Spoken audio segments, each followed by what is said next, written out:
교구도 담당해 주시고 또 소망경로대학도 섬겨 주셨습니다. 이 기간에 우리 교회가 많이 발전하는 기간이었던 것 같습니다. 그리고 청년부가 이 당시에 굉장히 약한 상태에서 아마 오셔서 맡으시고 청년부를 많이 성장시키시고 부흥시키셨다고 그렇게 알고 있습니다.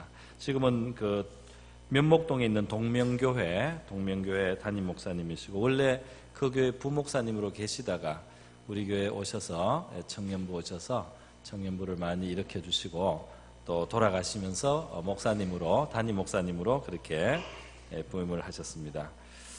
목사님 제가 나오시라고 소개하기 전에 잠깐 사모님을 오늘은 또 특별히 좀 소개하겠습니다. 우리 김민숙 사모님인데요. 청년부 사역을 했다고 해서 저도 청년부 사역을 해서 좀 압니다. 청년부 사역을 하면은 사모님은 같이 사역자인 경우도 있고 또 어떤 경우에는 남편이 없는 여자일 경우가 있습니다. 이렇게 시간적으로나 어떤 형태로든지 사모님의 희생이 컸다고 생각합니다. 우리 사모님 한번 일어나셔서 인사하시고 우리 박수로 환영하겠습니다. 네. 감사합니다. 네, 그러면 우리 정희성 목사님 나오셔서 말씀 전해주실 때 은혜될 줄 믿습니다. 나오실 때 우리 할렐루야로 환영하겠습니다. 목사님 나와주시겠습니다. 할렐루야. 네. 우리 합동 측은 박수를 안 치는데 예, 이렇게 만나 뵙게 돼서 너무 반갑고요.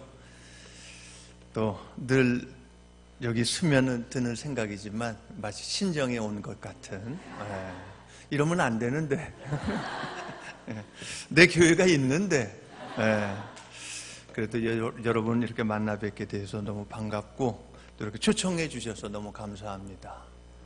또 하나님의 또 크고 놀라우신 또 우리 목사님 이렇게 새로 오셔서 저보다 키는 좀 작으시지만 인물은 더 좋으신 것 같아요.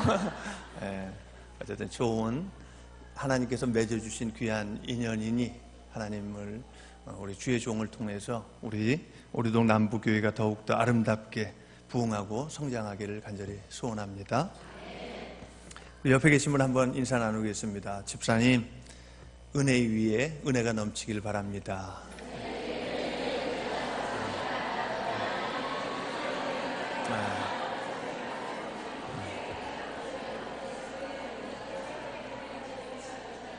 은혜가 넘치네요. 사실 이 설교는 제가 지난주 주일날 저희 교회에서 제가 누가복음을 이렇게 지금 쭉 올해 들어서 누가복음을 쭉 하고 있는데 이 말씀 하게 됐는데 이 말씀을 그냥 나누는 것이 좋겠다. 근데 우리 교회에서 했을 때는 제목이 은혜가 은혜되게 하려면 이제 그런 제목이었기 때문에 인사가 은혜 위에 은혜가 넘치기를 소원합니다. 이거였는데 우리가 신앙생활을 하다 보면 때로 힘든 경우가 많이 있습니다. 어떤 경우냐 하면 하나님의 뜻대로 사는 것과 내 생각이 다를 때 그때 참 많이 힘들거든요. 그러면 나의 생각과 하나님의 뜻이 다를 때 하나님의 인도하심과 주장하심이 다를 때 사람들은 대체로 어떤 반응을 보이는가? 오늘 성경 보면 마리아가 말한 것이 3번 나오는데 29절에 보면 처녀가 이 말을 듣고 놀라 이런 인사가 어찌함인가 생각하매 이렇게 나오죠. 하나님의 하시는 일이 내가 생각했던 거하고는 전혀 다르게 나타날 때 우리는 혼란스러워합니다. 혼란스러워하고 두 번째는 혼란스러운 과정을 넘어서 정신을 좀 차리면 34절에 마리아가 이렇게 말합니다. 나는 남자를 알지 못하니 어찌 이 일이 있으리까. 정신을 좀 차리면 이제 이성적인 합리적인 생각, 판단을 하게 되죠. 그리고 천사가 대저 37절 하나님의 모든 말씀은 능하지 못하심이 없느니라 이렇게 말할 때 마리아가 주의 여종이오니 말씀대로 내게 이루어지이다 하면서 그것에 대해서 순종함으로 받아들이는 이런 경우입니다. 마리아의 이와 같은 반응은 예상치 못한 하나님의 부르심에 대해서 믿음의 사람들이 보이는 그 가장 일반적인 그런 반응이라 이렇게 할 수 있는데, 오늘은 하나님께서 베풀어 주시는 이 은혜에 대해서 우리가 어떻게 대처를 해야 되는가, 특별히 우리가 잘 알고 있는 것처럼 이 마리아에게 천사가 나타나서 이제 그 하나님의 아들 예수 그리스도를 태어나게 하겠다 하는 이런 참 놀라운 말씀을 증거하지 않습니까? 근데 이런 것들이 한편으로는 굉장히 당황스러운 거예요. 여러분 어떤지 모르겠지만 우리가 하나님의 은혜를 달라고 많이 사실 기도하지만 막상 은혜를 주시는데 내가 생각했던 것보다 더 큰 은혜를 주시면은 사실 굉장히 혼란스럽고 그걸 받아들이기가 쉽지 않아요. 실제로 그렇습니다. 그래서 우리가 은혜를 받는다 했을 때 믿음이 있어야 돼요.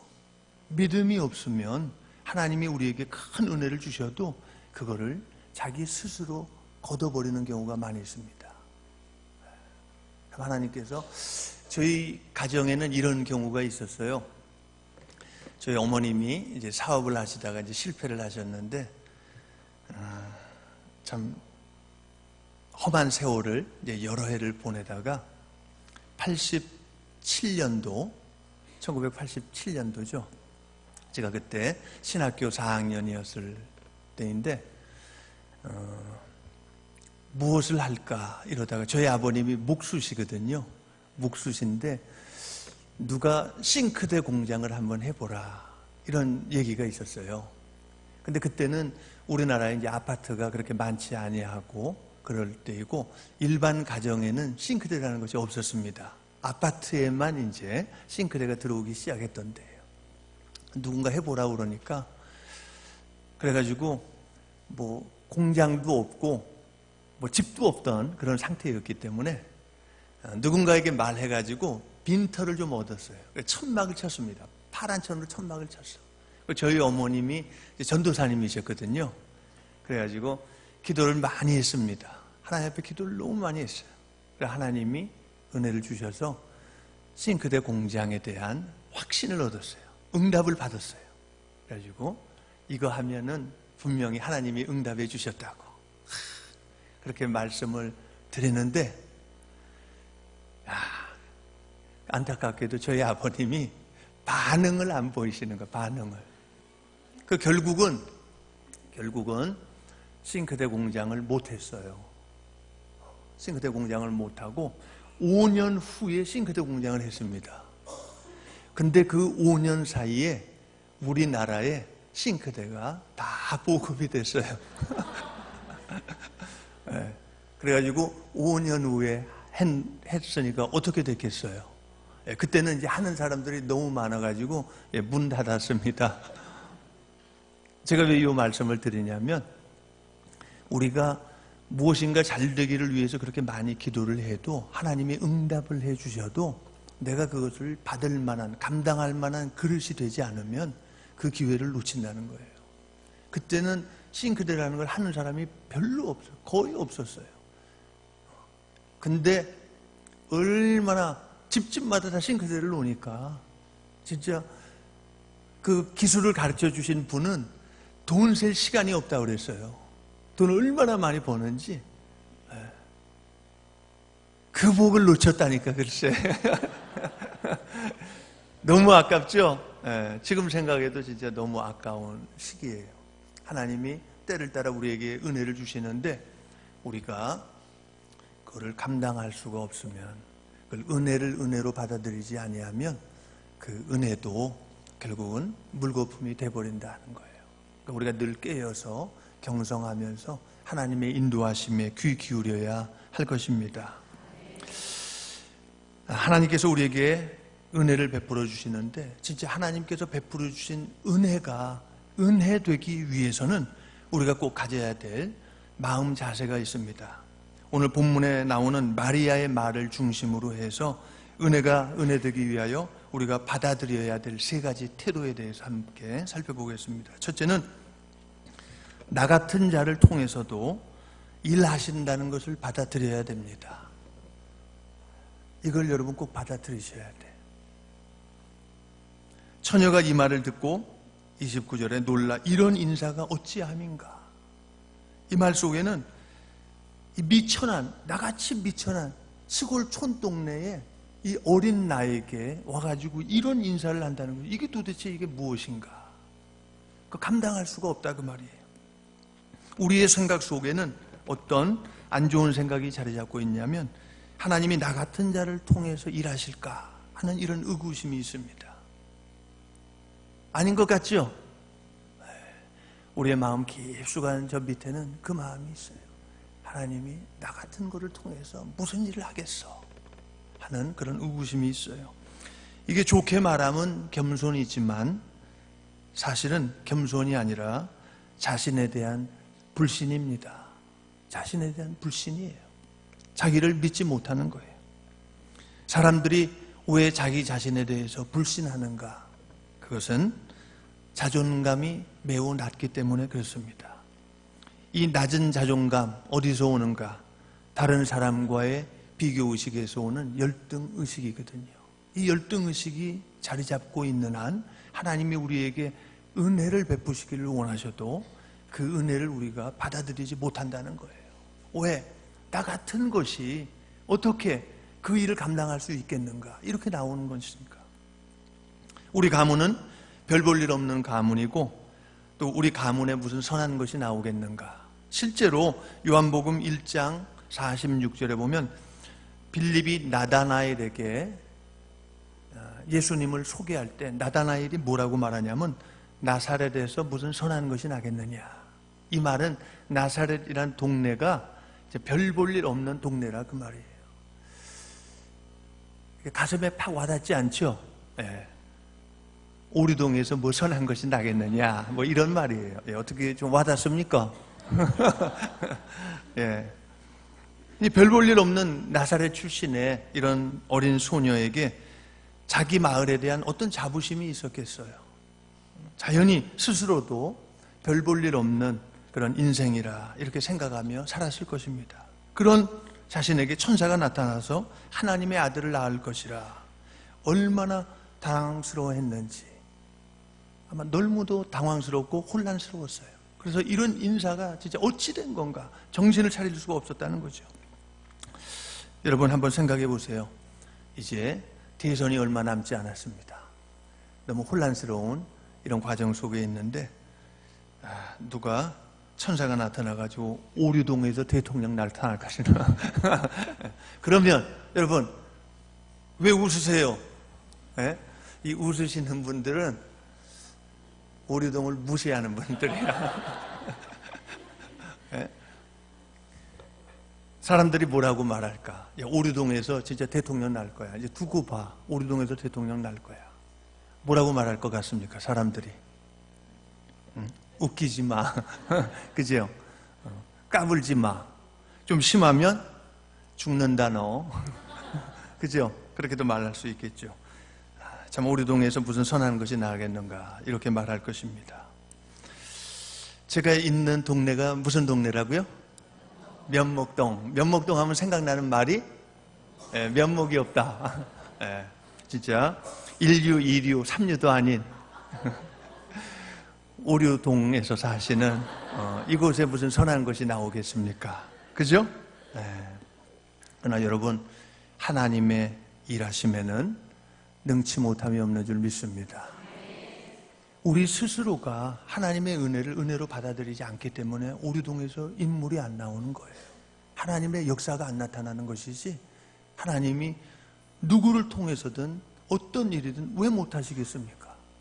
우리에게 은혜를 줘도 우리 스스로가 그를 거부해버리는 이런 연약함이 있는 거예요. 부족함이 있는 거예요. 유태영 장로, 우리나라의 새마을운동을 일으키신 분이 있죠. 이분이 초등학교 때 교회를 다니기 시작을 하셨는데 시험에 든 일이 있었습니다. 누가 뭐라고 그래가지고 시험에 든 것이 아니라 자기 스스로 시험에 들었어요. 왜 그러냐면 이분은 머슴의 아들이었거든요. 옛날에도 머슴이 있었어요. 가지고 자기 아버지가 머슴이야. 진짜 대골 같은 집에 가가지고 이렇게 일해주고 거기서 가져온 걸로 가족들 먹고 사는 이런 생활을 하고, 그 집에는 학교 다니는 사람이 없어요. 그래가지고 한 사람 정도는 그래도 편지를 읽어야 된다, 이렇게 주변 사람들이 말해가지고 그 머슴 아버지가 그래도 괜찮게 똘똘하다고 생각하는 그 유태영을 초등학교에 9살에 보낸 이런 가정이었습니다. 근데 그에게 어떤 시험에 들었냐면, 나 같은 머슴의 아들도 과연 하나님의 아들이 될 수 있을까? 설교는 교회 가면 많이 듣는데 이 마음이 들은 거예요. 시험에 든 거예요, 스스로가. 야, 나 같은 머슴의 아들도, 우리 부잣집 삼식이라면 몰라도 나 같은 머슴의 아들을 하나님이 과연 자기의 자녀 삼아 주실까? 스스로가 너무 힘들어하고 괴로워하는 그 표정이 너무 역력하게 나타나서 그 교회를 담임하는 전도사님이 물었어요. 무슨 일이 있느냐? 네가 요즘 풀이 없고 너무 힘들어하는 것 같다. 그랬더니 그 얘기를 다 얘기하는 거예요. 진짜 하나님이 저 같은 머슴의 아들도 사랑해 줄까요? 그때 이제 전도사님이 그에게 예수님이 누구와 함께 일하였고 누구를 불쌍히 여기고 누구를 통해서 일하셨는가, 또 세상의 역사 속에 하나님 앞에 쓰임받은 자들이 어떤 사람인가 쫙 설명을 해줄 때 진짜 그가 뛰는 듯이 기쁘고 즐거워서 그 다음부터는 제 기억으로는 초등학교 5학년 때부터 새벽 기도를 다니기를 시작했습니다. 그것도 동네에 교회가 있었던 건 아니에요. 한참 걸어가야 되는 옆마을이었었는데 그때부터 그렇게 교회를 다니기 시작을 했어요. 참 하나님께서 그를 통해서 우리나라에 새마을 운동을 일으키고 대대적인 변화의 역사가 일어났죠. 스스로를 생각하면 진짜 가당치도 않지만 하나님의 그 사랑과 나 같은 자를 통해서도 일하실 수 있다는 그것이 그의 마음에 꽉 자리 잡았을 때 그가 이제 거침없이 하나님의 은혜를 구하면서 나아갔던 그런 인물이 되었습니다. 그러니까 이럴 수도 있어요. 물론 이 자리에는 지금 젊은이들이 없는데 자녀들 가운데 혹시 이런 자녀가 있다면 소망을 주시기 바랍니다.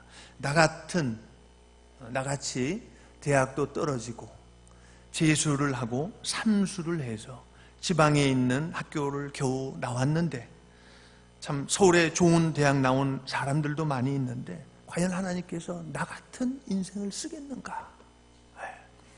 지금 그가 못하는 것도 문제지만 사실은 이 생각이 더 큰 문제거든요.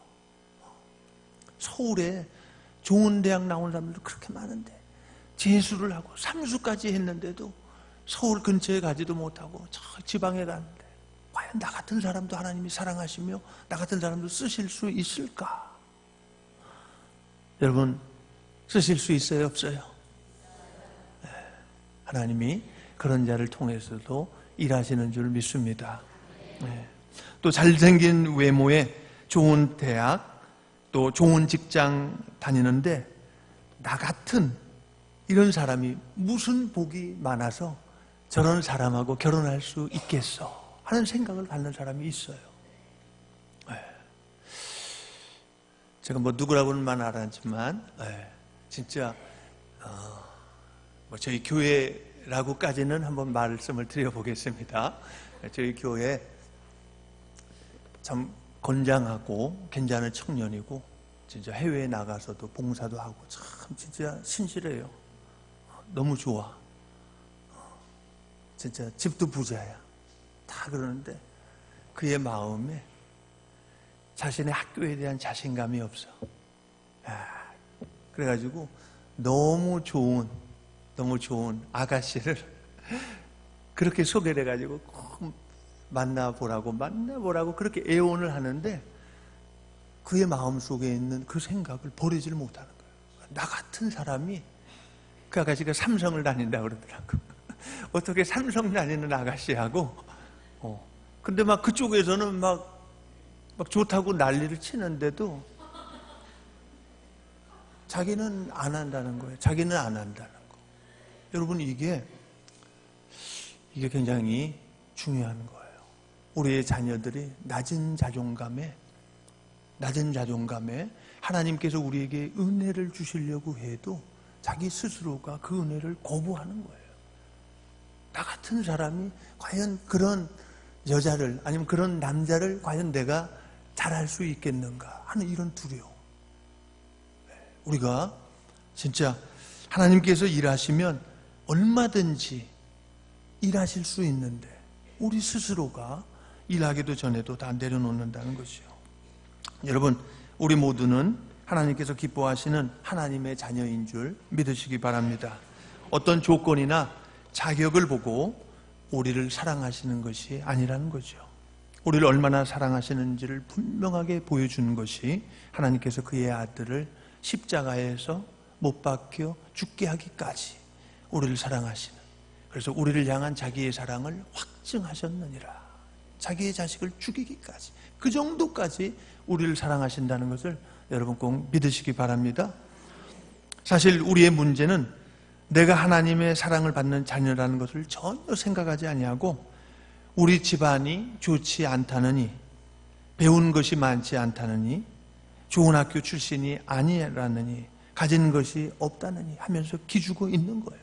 그런데 결정적으로 문제가 되는 것은, 그것까지도 좋은데 결정적으로 문제가 되는 것은 하나님께서 우리에게 은혜를 내려주시려고 할 때 자신은 그런 은혜 받을 만한 자격이 없다 하면서 하나님의 은혜를 거부한다는 것입니다. 여러분, 이게 무서운 것이고 이게 진짜 안타까운 거예요. 나를 통해서 일하시기를 원하시는데 자기는 아니라고, 나 같은 것이 어떻게 하나님 앞에 쓰임받느냐고, 다 이런 생각을 갖고 있기 때문에 우리 하나님의 일하는데 큰 걸림돌이 되는 거예요. 좋은 학교를 못 나와서 문제가 되는 것이 아니고, 집이 가난해가지고 문제가 되는 것이 아니라 하나님께서 쓰시려고 할 때 오히려 그런 낮은 자존감 때문에 반응하지 않아서 사실은 그게 문제가 된다는 것이죠. 여러분, 하나님이 사업의 길을 열어주셔도 저 같은 부족한 것이 어떻게 그것을 할 수 있나요?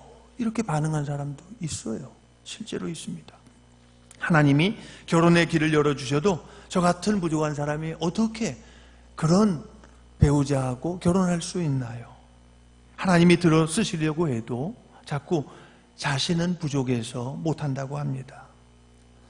우리가 교회 일 하겠다고 참 날뛰는 것도 못 봐주지만 사실은 어떤 의미에서는 자기는 부족하고 할 능력도 안 되고 할 인물도 아니라고 빼는 것도 진짜 큰 문제거든요. 하나님이 진짜 나의 주인이 되시고 나의 아버지가 되시고 하나님이 나를 통해서 일하신다면 비록 그것이 내 생각과 맞지 않는다 할지라도 하나님 앞에 반응하는 저와 여러분 되기를 바랍니다. 많은 사람들이 골리앗이 40일 동안 하나님을 욕하면서 이스라엘 백성들을 욕하면서 난리를 치는데 아무도 나선 사람이 없었어요. 왜 나서지 못했을까요? 나서지 못한 이유는 골리앗보다 자기가 크지 않기 때문에 그런 거예요. 1차적으로는 비교가 안 되니까 게임이 안 된다고 생각하는 거예요. 또 자기가 들고 싸워야 될 그 칼 아니면 창의 길이를 암만 생각을 해도 골리앗의 그 엄청나게 큰 그 칼, 이건 괜히 달겨들었다가는, 그죠? 이건 상대가 안 된다, 이런 생각하는 거예요. 또 자기가 골리앗보다 더 뛰어난 칼솜씨가 있다거나 더 탁월함이 있어야 된다, 이런 생각에 가득 차 있기 때문에 골리앗에게 아무도 도전한 자가 없었던 것이죠. 그러나 여러분, 골리앗은 골리앗보다 더 뛰어나고 더 위대한 어떤 장수에 의해서 쓰러진 것이 아니라 하나님을 의지하는 어린 소년 다윗에게 목숨을 잃은 줄 믿습니다. 골리앗을 이긴 거는 장수가 이긴 것이 아니에요. 진짜 칼도 제대로 휘둘릴 수도 없는, 그래서 물맷돌을 가지고 하는 그 다윗을 통해서 하나님이 일하셨다는 거예요. 근데 우리는 어떻게 생각을 합니까? 늘 내가 그래도 저 정도 장군을 맞서서 내가 한번 붙어보려면은 그래도 비슷은 해야지, 더는 못 크더라도 그래도 어느 정도 비슷은 해야지 하면서 아무도 나서지 않는 거예요. 그러나 그를 물리친 것은 어린 소년 다윗이었다. 하나님이 쓰시면 모든 것이 가능한 줄 믿으시기 바랍니다. 나 같은 자를 통해서도 일하신다 하는 것을 여러분 꼭 마음으로 소원하시고 믿음으로 받아들이시기 바랍니다. 하나님께서 누구를 찾아오시고 누구를 만나 주시는가? 잠언 8장 17절에 보니까 나를 사랑하는 자들이 나의 사랑을 입으며 나를 간절히 찾는 자가 나를 만날 것이다. 여러분, 하나님이 쓰시는 자가 누굽니까? 큰 인물이 아니에요. 골리앗보다 더 커야 쓰는 것이 아닙니다. 탁월하거나 대단한 명성이 있어야 하나님이 쓰시는 거 아니에요. 출신 지역이 좋다거나 출신 학교가 좋다고 쓰는 것도 아닙니다.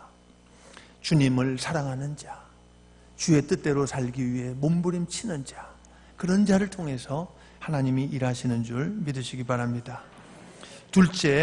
둘째는 하나님께서 우리에게 은혜를 주시기 위해서 찾아오실 때 우리가 조심해야 될 것, 그건 내 생각이나 상식 또 지식과 하나님의 뜻이 달라도 받아들여야 된다 하는 것입니다. 마리아가 34절에 천사에게 나는 남자를 알지 못하니 어찌 이런 일이 있으리까? 하나님께서 우리에게 은혜를 주실 때 받아들이지 못하는 그 이유, 그건 바로 내가 알고 있는 지식이나 상식과 다르기 때문에 우리가 하나님의 은혜를 받지 못할 경우가 많이 있죠. 이 앞부분에 어떤 얘기가 나오냐면 하나님께서 천사를 사가랴에게 보내셔요. 사가랴에게 보내셔서 요한의 탄생을 얘기할 때 사가랴가 뭐라고 말합니까? 내가 나이 늙고 아내도 나이 많습니다. 그래서 이제는 아이를 낳을 그런 시기가 다 지났습니다. 생리학적으로 이건 불가능합니다. 이때 그걸 거부했죠. 그랬을 때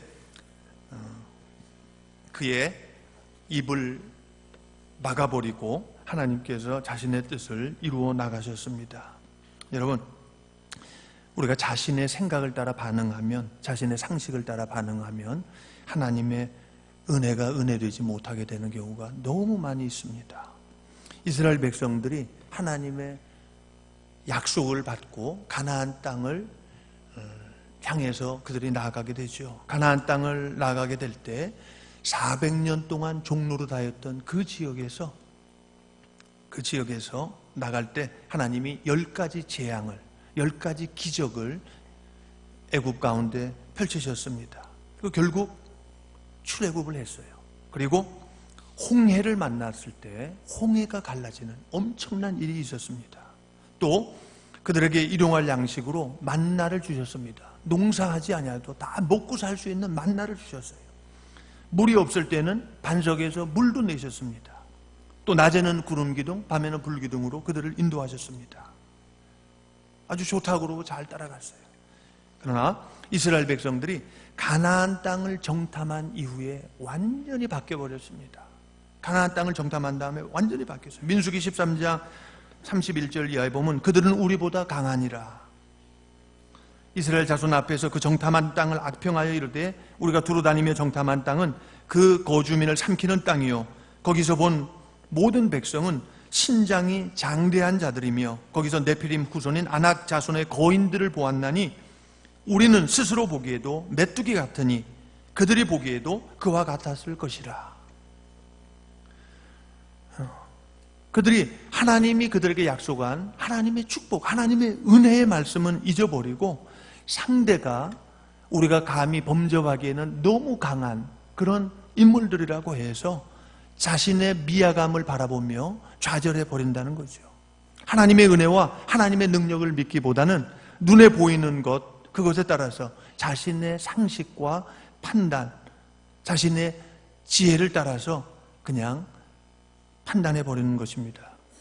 그러자 민수기 14장 1절에 정탐꾼들의 그 이야기를 듣고 14장 1절을 보면 온 회중이 소리 높여 부르짖으며 백성이 밤새도록 통곡하여 울었습니다. 우리가 어떻게 갈 데가 없어가지고 여기까지 와서 우리를 죽이려고 했느냐 하면서 밤새 울어졌죠. 결국 하나님께서 그들에게 약속의 땅 가나안을 주시겠다고 하고 애굽에서 그 엄청난 기적을 일으키시고 홍해를 가르시고 만나를 주시고 반석에서 물을 내시는 이 엄청난 일을 하는 것을 보면서도 상대를 보고 마음이 녹아서 결국은 하나님의 주신 복을 자기 스스로 차버린다 그 말입니다. 여러분, 우리가 신앙생활할 때 참 조심해야 될 것이 바로 그거예요. 내 생각과 내 지식과 내 상식을 따라 주의 일을 하려고 하면 안 되는 것입니다. 아멘입니까? 네. 돈을 팍팍 쓰시기 바랍니다. 네. 웃고 말지요. 네. 여러분, 돈을 써야 돼요. 내가 우리 교회에서는 이 말을 못해. 네. 또 이 말 하면 또 좀 거시기 하잖아요. 네. 네. 여러분, 주의 일을 계산하지 마세요. 계산해가지고 주의 역사는 나타난 적이 없어요. 여러분, 제가 이 교회를 어떻게 지었는지는 제가 잘 몰라요. 네. 이 교회가 계산해가지고 지어졌다, 저는 그렇게 생각하지 않아요. 누군가 헌금을 했겠죠. 그 사람이 계산해가지고 헌금해가지고 이거 세워지진 않았어요. 저는 뭐 보진 않았지만 확신합니다. 네. 힘에 지나도록. 남에게 내가 자랑은 안 했지만 진짜 내가 그래도 요 정도 할 만해가지고 그 정도 한 건 아니에요. 힘에 지나도록 한 사람이 있다는 거예요. 과연 내가 이거를 바치고 하나님 앞에 바치고 나는 과연 어떻게 뭔가가 이렇게 될 수 있을까?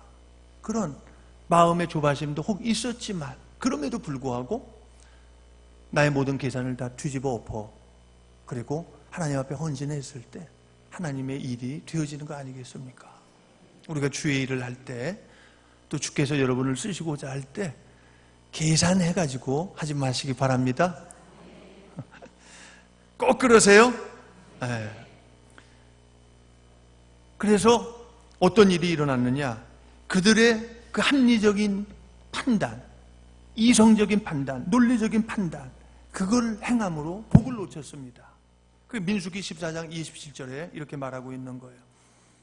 나를 원망하는 이 악한 회중에게 내가 어느 때까지 참으랴? 이스라엘 자손이 나를 향하여 원망하는 바 그 원망하는 말을 내가 들었노라. 여러분, 이걸 제가 너무 빨리 읽었네. 나를 향하여 원망하는 바 그 원망하는 말을 내가 들었노라. 이게 무서운 말입니다. 여러분, 우리 말 함부로 하죠? 조심하세요. 조심하셔야 돼. 우리 주님이 다 듣고 계십니다. 내 입술의 말뿐만 아니라 마음의 묵상까지도 하나님이 들으시는 거예요. 여러분, 범죄하지 마세요. 악한 마음, 악한 생각, 남에 대한 그런 잘못된 마음, 또 주의 일, 생각은 다 다를 수 있어요. 그렇다고 누가 교회가 안 되는 어떤 걸 하겠습니까? 의견이 서로 다르고 생각이 다르더라도 진짜 우리가 하나님이 듣고 계신다 그러면서 그들에게 이르기를 여호와의 말씀에 내 삶을 두고 맹세하노라. 하나님이 자기 스스로에게 맹세하는 거예요. 뭐라고? 너희 말이 내 귀에 들린 대로, 너희 말한 그대로, 내 귀에 들린 대로 내가 너희에게 행하리니 너희 시체가 이 광야에서 엎드러질 것이라. 너희 중에 20세 이상으로 계수된 자, 곧 나를 원망한 자 전부가 내가 맹세하여 너에게 살리라 한 그 땅에 결단코 들어가지 못하리라. 결국 하나님의 은혜를 자신의 생각과 상식과 지혜를 따라 거부한 그들에게는 주어지지 않았습니다. 하나님의 복을 놓친 거예요. 엄청난 복을 주셨는데 놓친 거예요. 비록 자신이 상대하기는 벅찬 그런 상대였지만 하나님께서 그들에게 주시겠다고 한 그 은혜의 말씀을 믿고 끝까지 우리는 이길 수 있다고 말한 여호수아와 갈렙만이 하나님의 복을 받았다는 것입니다. 은혜가 은혜되기 위해서는 여러분, 하나님이 주시는 복을 믿음으로 받아야 돼요. 내 상식과 내 판단으로 적군이 강하다, 골리앗 같다, 상대는 엄청나다, 이 계산 가지고 안 되는 것입니다. 그러나 하나님의 약속의 말씀을 믿은 여호수아와 갈렙은 그 엄청난 참으로 백성들의 울부짖음과 반대에도 끝까지 하나님의 약속을 믿고 나갔을 때 결국 그 두 사람 하나님의 약속의 땅을 취할 수 있었다는 거죠. 그게 뭐예요? 하나님의 은혜를 그들이 누릴 수 있었다는 것입니다. 하나님이 우리에게 복을 주셔도요, 누가 복을 찾는 줄 아십니까? 예? 누가 복을 차요? 내가 복을 찾는 거예요. 왜? 내 생각, 내 판단, 내 계획, 내 계산, 이것 때문에 하나님의 역사가 안 나타나는 것입니다. 여러분, 우리 하나님 잘 믿으시길 바랍니다. 하나님의 은혜는 믿음으로 그 은혜를 받아들이는 자에게 주어진 줄 믿습니다. 마지막 세 번째, 하나님의 능력의 말씀을 믿음으로 받아야 돼요. 은혜가 은혜되기 위해서는 하나님의 그 능력의 말씀을 아멘으로 받아들여야 됩니다. 38절 마리아가 이르되 주의 여종이오니 말씀대로 내게 이루어지이다.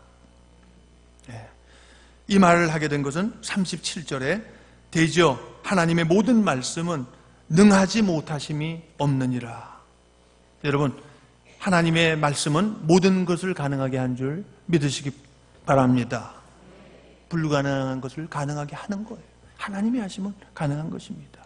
심지어 나이가 많아서 애를 낳지 못하였던 그런 불임 여성이 아기를 갖기도 했고 처녀가 아이를 갖는 일까지 있었습니다. 여러분 어떠세요? 요즘 신문에 보면은 이제 그런 말도 노골적으로 나와요. 옛날에는 개천에서 용 날 수 있다 그런 말 했죠. 개천에서 용 난다 들어보셨죠? 오류동에서 용 날 줄 믿습니다. 우리가 요즘은 개천에서 용이 안 난다. 이게 이제 정설이 사실 되어지고 그 정설로 굳어지려고 하는 이런 시대를 우리가 살고 있어요. 쓰레기 더미에서 장미는 피지 않는다. 그냥 우리가 바라고 소망할 뿐이다.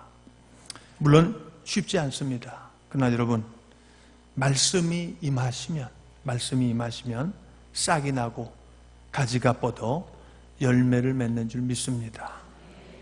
말씀이 임하면 가능한 거예요. 하나님의 말씀이 임하면 가능한 것입니다. 제가 옛날에도 제가 이제 그런 간증도 하고 그랬는데 제가 공부를 좀 열심히 했습니다. 자기 공부 열심히 했다는 목사는 아마 저밖에 없을 거예요. 그죠? 그런 말 못 들어봤죠? 다른 분들한테. 제가 열심히 했어요. 진짜 열심히 했습니다. 어느 정도 열심히 했는 줄 아세요? 제가 화장실 가는 시간이 아까워가지고 수업을 들어갈 때, 식당에 갈 때, 그때 가면서 화장실 들릴 정도로 제가 그렇게 공부를 열심히 했어요. 잘했느냐? 그건 묻지 마세요. 그냥 열심히 했다는 것만 아셔. 더 많이 하시면 안 되고. 근데 어떻게 그럼 제가 그렇게 열심히 한 사람이 됐느냐? 저는 그렇게 열심히 한 사람이 아니에요. 저는 진짜 열심히 놀았던 사람입니다. 저는 진짜 열심히 놀아서 제가 이런 말을 하면 안 믿어 사람들이. 제가 중학교 2학년 때 그러니까 그때가 74년이네요. 74년 중학교 2학년 그때 제가 당구를 쳤거든. 그때 당구 친다. 그때 고등학생도 당구 치면은 이거 완전 걸리면 막 그런 시절이었거든요. 그때 제가 그러니까 얼마나 놀기를 좋아했으며 헛짓거리를 많이 했겠어요. 그래가지고 늘 저희 어머니가 하시는 말씀, 못이 박히도록 하는 말씀. 어떤 말씀? 공부해라. 진짜 얼마나 제가 그 말 많이 들었는지 몰라. 공부를 그래도 안 했지만 하려고 하는데 또 그 말하면 또 안 해. 또 아주 이렇게 못된 아주 그런 사람이었어요. 근데 제가 예수님을 만나고 예수님을 믿은 다음에 하나님의 말씀이 제 마음에 들어오니까 하지 말라고 해도 하는 역사가 일어난 줄 믿습니다. 개천에도 용이 나는 줄 믿습니다. 그거 가능한 거예요. 언제 가능하냐? 하나님의 말씀이 우리 가운데 깊숙이 올 때. 우리의 자녀들 위해서 너무 못한다고 너무 그러지 마세요. 너무 그러지 마시고 진짜 하나님의 말씀으로 어떻게 잘 될 수 없을까? 우리가 고민해야 될 것은 바로 이제 그런 것들이죠. 말씀이 들어가면, 그래서 저는 저희 어머니가 제가 신학을 가기를 그렇게 원하고 기도를 많이 했던 분이거든요. 근데 제가 신학을 들어가가지고 공부를 이제 열심히 하니까 저희 어머니가, 야, 공부 그렇게 안 해도 다들 잘만 되더라. 부흥 강사하고 다 잘 되는데, 어느 세월에 그렇게 공부만 하냐고 또 얼마나 뭐라고 그러시는지. 예. 그리고 제가 열심히 공부를 하니까 잠을 자는 저의 모습을 보면 무섭대요. 얘가 과연 일어날 수 있을까? 막 너무 지쳐가지고 막 이 쓰러지는 모습을 보면 겁이 난다는 거야. 그래서 공부 좀 하지 말라고. 근데 그것이 하나님의 말씀이 우리의 심령 가운데 임하면 역사가 일어난 줄 믿습니다. 가능한 거예요. 하나님의 말씀이 우리 안에서 역사하지 않으니까. 그래서 일이 안 이루어지는 것이지, 하나님의 말씀만 우리 가운데 역사하시면 놀라운 하나님의 역사가 일어난 줄 믿습니다. 믿음으로 하나님의 말씀이 심겨졌을 때 사람들을 통해서 하나님이 크고 놀라운 역사를 이루어 주셨어요. 사도행전 14장 8절에 보면 바울이 전하는 말씀을 루스드라에서 전할 때에 발을 쓰지 못하는 한 사람이 앉아 있었는데 나면서부터 걷지 못하게 되어 걸어본 적이 없는 자라. 바울이 말하는 것을 듣거늘 바울이 주목하여 구원받을 만한 믿음이 그에게 있는 것을 보았다. 이랬어요. 지금 말씀을 전하고 있는데 구원받을 만한 믿음이 있는 것이 얼굴에 보이는 거예요. 말씀이 들어가니까 그가 변한 거예요. 그때 바울이 그를 보고 내 발로 바로 일어서라 하니 그 사람이 일어나 걷는지라. 말씀이 들어가서 강력하게 역사할 때 놀라운 은혜의 기적이 일어난 줄 믿습니다. 나병 환자 10명이 예수 선생이여 우리를 불쌍히 여기소서 아주 애원을 했습니다. 그때 예수님이 별스럽게 말하지 않았어요. 안수하지 않았습니다. 딱 한마디 했어요. 가서 제사장에게 너희 몸을 보이라. 가서 제사장에게 너희 몸을 보이라. 그 말씀을 믿고 가다가 깨끗함을 받았더라. 하나님의 말씀이 살아있는 생명의 말씀인 줄 여러분 믿으시기 바랍니다. 그 실로암 못에 가서 씻으라. 가서 씻었더니 낫는 이런 역사가 있었어요. 말씀을 믿고 나아갈 때 하나님께서 우리를 통해서 놀라운 역사를 이루어 주시는 줄 믿습니다.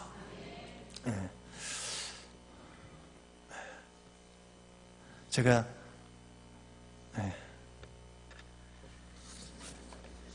빨리 끝내야지. 이제부터는 이 은혜가 떨어지기 시작하는 시간이에요. 어쨌든 여러분 하나님의 말씀을 믿고 하나님의 은혜의 말씀을 받아들이시기 바랍니다. 나를 통해서 일하시겠다고 하면 아멘으로 받아들여야 돼요. 그것이 나에게 과한 부탁일 수 있어요. 여러분 혹시 이렇게 생각하는 사람이 있을 수 있어요. 마리아에게 그렇게 좋은 일을 말하니까 마리아는 받았지, 나에게도 그런 좋은 일이 있으면 나도 받을 거야. 여러분 그런 말씀 마세요. 마리아에게 네가 아들을 낳는다는 건요 사형 선고하고 똑같은 거예요. 이건 돌 맞아 죽는 일입니다. 실제로 그래요. 이거는 마리아에게는 좋은 소식이 절대 아니에요. 이거는 간음한 자로 결혼을 하지 않는 자가 애를 가지고 애를 낳는다. 이거는 돌에 맞아 죽는 겁니다. 이건 좋은 소식이 아니에요. 우리가 지금 생각하니까 좋은 소식이라고 그럴지 모르지만 마리아가 이것을 받아들였을 때는 내 목숨을 내놓겠습니다. 이 고백하고 똑같은 거예요. 왜? 이 사실이 발각이 되기만 하면 그는 돌에 맞아 죽습니다. 율법에 의해서. 근데 그거를 받아들인 거예요. 여러분 하나님 우리를 사용하실 때에 우리에게 말씀하시죠. 우리에게 무엇인가를 요구하시기도 하는데 다 좋은 것만 그렇게 하는 게 아니에요. 때로는 우리의 모든 것을 다 내놓아야 될 때가 있는 거예요. 이 목숨과 바꾼 것이 바로 예수님을 낳을 수 있는 환경이 되었다는 것입니다. 좋은 일이면 우리가 취하고 그거 아니면 내가 안 하겠다. 그런 것 가지고는 하나님 앞에 쓰임을 받을 수가 없다는 거죠. 여러분 오늘 헌신하는 우리 나오미, 베베, 에스더, 여전도의 회원들 그리고 이 자리에 함께한 모든 믿음의 가족들, 진짜 우리가 해야 될 것이 무엇인가? 하나님께서 우리에게 은혜를 베풀어 주실 때 나 같은 자를 통해서도 하나님이 일하실 수 있다 하는 것을 꼭 믿으시기 바랍니다. 또 두 번째는 내 생각이나 상식이나 지식과 달라도 아멘으로 받아들여야 된다. 진짜 내 생각, 내 판단, 내 계산을 내려놓지 않으면요, 하나님 앞에 쓰임받을 수 없어요. 진짜 하나님 앞에 아름답게 헌신하는 여러분 되시기를 바랍니다. 마지막 세 번째로 하나님의 말씀의 능력을 믿음으로 받아들여야 돼. 내가 그 말씀을 받아서 돌에 맞아 죽는 한이 있더라도 내가 그것을 하나님의 말씀으로 받아들일 때 진짜 하나님의 아들을 낳는 엄청난 하나님의 은혜의 도구로 쓰임받았다 하는 걸 여러분 꼭 마음에 새기시고 정말 하나님 앞에 귀하게 헌신하는 우리 모두 되기를 간절히 소원합니다. 기도하겠습니다. 하나님, 저희들을 사랑하시고 저희들을 축복하심을 감사합니다. 저희들을 통하여 일하시기를 원하시는 주님, 우리 스스로 너무도 낮은 자존감에 너무도 내세울 것 없는 나의 부족 때문에 뒤로 한없이 물러서는 어리석은 자 되지 아니하게 하옵소서. 2000년 기도의 역사를 통해서 그 어느 누구 그렇게 위대하고 그렇게 대단한 사람을 쓰셨습니까? 참으로 쓰임받을 수 없는 인생을 통해서 하나님이 오셨고 또 앞으로도 그렇게 하실 줄을 믿습니다. 우리가 믿음으로 반응하게 하시고 감사함으로 반응하게 하시고 때로 주님의 말씀하시는 것이 너무 부담이 된다 할지라도 내 생각과 내 상식을 내려놓고 믿음으로 나아가게 하여 주시고 참으로 말씀이 주의 말씀이라면 언제든지 아멘으로 화답함으로 하나님 앞에 영광을 돌리는 거룩한 생을 살게 하여 주시옵소서. 오늘 헌신하는 나오미, 베베, 에스더 여전도의 회원들 하나님 축복하여 주시고 저들의 헌신이 진짜 하늘 보좌를 움직이게 하시고 아름다운 열매들을 많이 맺어서 주의 몸된 교회와 하나님의 나라의 거룩한 일꾼들로 귀하게 복되게 쓰임받게 하여 주시옵소서. 또 이렇게 담임 목사님 모시고 믿음 생활하게 하신 것 감사합니다. 우리 목사님 은혜와 능력을 더하시고 믿음으로 여호수아와 갈렙같이 믿음으로 나가실 때 온 성도들이 협력함으로 하나님이 주신 복을 누리는 귀한 역사가 있게 하여 주시옵소서. 함께 하여 주실 줄을 믿사옵고 예수님의 이름으로 기도합니다. 아멘.